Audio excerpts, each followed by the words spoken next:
itself is a word. The word is interesting because it's a word that comes from a pagan.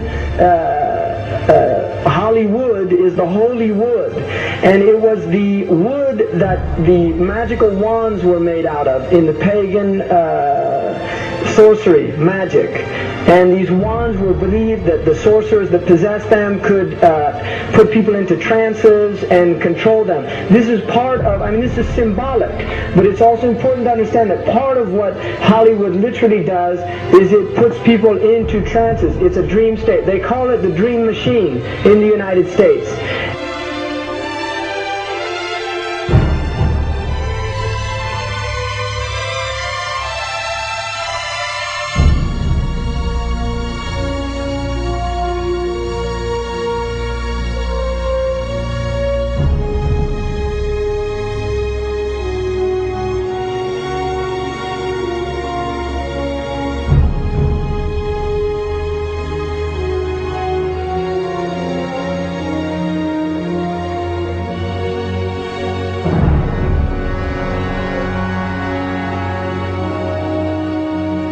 Creates fantasies for people. It puts people into these things. Now, one of the things is interesting that in the part of what's done in movie theaters, in darkened rooms where people watch television, is literally a trance state that occurs. So what's called suspended state of disbelief. You enter into a state, you suspend your disbelief and enter into a state whereby you begin to believe what you internally realize is imagination. It's falsehood. Films are magic. It's just magic. You go and you watch these things and people get caught up in them. People cry during films. All this catharsis that takes place in these things. Many of the films, and this is an important element in the control mechanism, is literally allow people to go and have certain type of catharsis as a purging experience, which Aristotle talks about the necessary element. One of the necessary elements of tragedy is to create this cathartic experience. And this is why a lot of the films, especially also news and things like this is why news is very important in this culture.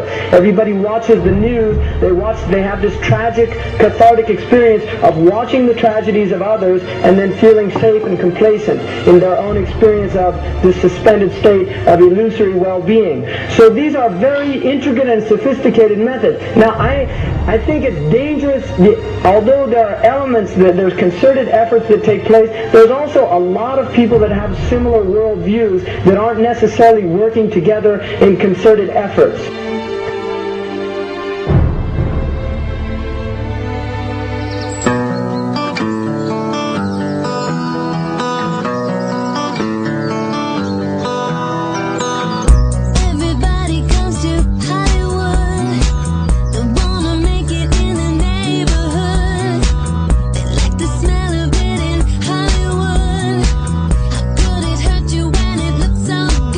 Shine your light now.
not supposed to be up here.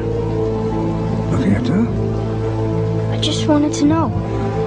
Well, you're old enough, I suppose. You should know the story.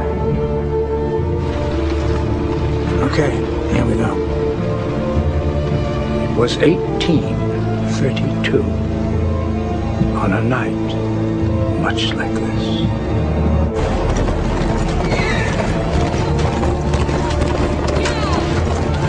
Charles Carroll was the last surviving signer of the Declaration of Independence. He was also a member of a secret society known as the Masons, and he knew he was dying. He woke up his stable boy in the middle of the night and ordered him to take him to the White House to see Andrew Jackson, because it was urgent that he speak to the president. Did he talk to him?